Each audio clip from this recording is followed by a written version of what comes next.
चाहे व्यापम घोटाला हो या फिर ललित गेट का मुद्दा, इन दोनों ही मुद्दों पर विपक्ष खासतौर पर कांग्रेस केंद्र सरकार को घेर रही है और साथ ही मध्य प्रदेश की सरकार जहां पर बीजेपी की सरकार है और राजस्थान में भी जहां पर बीजेपी की सरकार है उन्हें घेरा जा रहा है। लेकिन अब सवाल किसने उठाए हैं? सवाल उठाया है बीजेपी के ही बड़े नेता ने। हिमाचल प्रदेश के पूर्व मुख्यमंत्री और फिलहाल कांगड़ा से बीजेपी सांसद शांता कुमार ने ऐसे मंत्रियों के कामकाज पर सवाल उठाए हैं। 10 जुलाई को पार्टी के अध्यक्ष अमित शाह को चिट्ठी लिखकर शांता कुमार ने राज्य और केंद्र में एथिक्स कमेटी के गठन की मांग की है जो भ्रष्टाचार के मामलों में लोकपाल की तरह काम करे।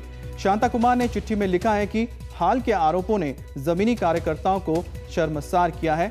आरोपों से पार्टी की उपलब्धियों को ग्रहण लगा है। पहले भी शांता कुमार ने गुजरात दंगों और बीएस येदियुरप्पा पर भ्रष्टाचारों के आरोप पर चिट्ठी लिख चुके हैं। 2003 में गुजरात दंगों पर बयान देने के बाद तत्कालीन वाजपेयी सरकार में केंद्रीय मंत्री के पद से उन्हें इस्तीफा देना पड़ा था।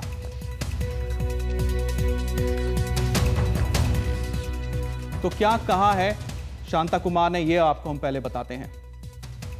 राजस्थान से महाराष्ट्र तक हम पर उंगलियां उठ रही है, यह कहना है शांता कुमार का। व्यापम घोटाले से हमारा सिर शर्म से झुक गया है, यह भी कहा है शांता कुमार ने। घोटाले से हमारी उपलब्धियों पर ग्रहण लगता है, यानी कि जो आपकी सरकार की उपलब्धियां हैं उसको नजरअंदाज कर दिया जाता है, लोग कर देते हैं। घोटालों से बीजेपी कार्यकर्ता निराश और हताश है। ये सारे घोटाले और इसको लेकर जो विवाद हुआ इससे जमीनी कार्यकर्ताओं का जो मनोबल है वो गिर रहा है, ये कहना है शांता कुमार का। लोकपाल की तरह ही पार्टी के अंदर एक आचार समिति होनी चाहिए जो कि ये ख्याल रखे कि कौन नेता और किस कोई जो कार्यकर्ता है किस तरह का काम कर रहे हैं। तो लोकपाल की तरह एक एथिक्स कमेटी बनाने की इन्होंने गुजारिश की है। ऐसी समिति ने ना होने से पार्टी को नुकसान होता है। उनका कहना है कि अगर पार्टी के अंदर कोई एथिक्स कमेटी या लोकपाल की तरह कोई समिति नहीं होती है तो इसका खामियाजा भुगतना पड़ता है पार्टी को। भ्रष्टाचार रोकने में नाकाम रहे तो इतिहास हमें माफ नहीं करेगा, ये भी कहना है शांता कुमार के, जो कि बीजेपी के बड़े और वरिष्ठ नेता हैं। और शांता कुमार कौन है, इनके भी एक नजर डाल लेते हैं। बीजेपी सरकार में हिमाचल प्रदेश के मुख्यमंत्री रह चुके हैं शांता कुमार। पहले भी पार्टी में अपनी आवाज उठा चुका है, चाहे वो येदियुरप्पा का मामला हो या फिर 2003 में गुजरात दंगों का मामला हो, उन्होंने आवाज उठाई थी। 2003 में गुजरात दंगे हुए थे, उस दौरान मुख्यमंत्री थे वहां पर पीएम मोदी, जो कि अभी प्रधानमंत्री हैं देश के, नरेंद्र मोदी। वाजपेयी सरकार में तब वो केंद्रीय मंत्री थे जब उन्होंने 2002 में जब दंगे हुए, गुजरात दंगे, उसका मुद्दा उठाया था। उसके बाद उन्हें इस्तीफा देना पड़ा था शांता कुमार को मंत्री पद से। 1999 से 2003 तक वो केंद्रीय मंत्री बने रहे थे। अभी कांगड़ा से बीजेपी के सांसद हैं। और हमारे साथ जुड़े हमारे संवाददाता अखिलेश शर्मा इस पूरे मुद्दे पर बातचीत करने के लिए। अखिलेश, मॉनसून सत्र से ठीक पहले शांता कुमार का इस तरह का सवाल उठाना अपने ही सरकार पर, अपने ही पार्टी पर, तो संसद के अंदर जो कांग्रेस तैयारी कर रही है उसे एक और हथियार मिल गया है।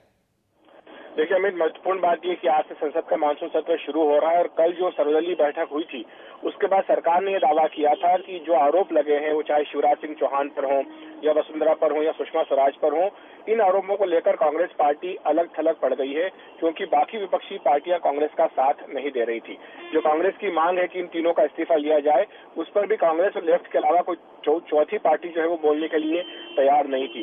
तो ऐसे में सरकार को बड़ी राहत थी कि देखिए संसद का जो सत्र शुरू हो रहा है उसमें कांग्रेस अलग थलग है और इसलिए जब कांग्रेस उस पर उपद्रव करेगी और हंगामा करेगी तो कांग्रेस को एक्सपोज किया जा सकेगा।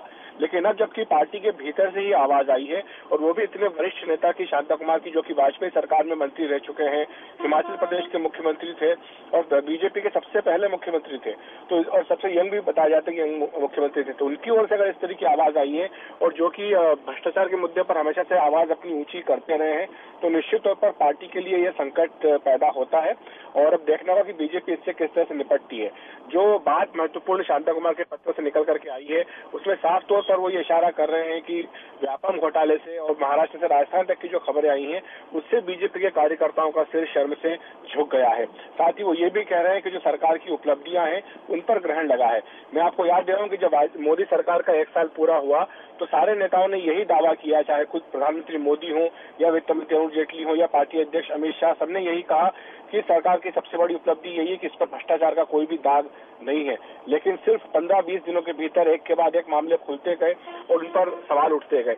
तो इसीलिए अब जबकि शांता कुमार की ओर से आवाज उठी है, बीजेपी के लिए कांग्रेस और बाकी पार्टियों का सामना करना ज्यादा मुश्किल हो जाएगा।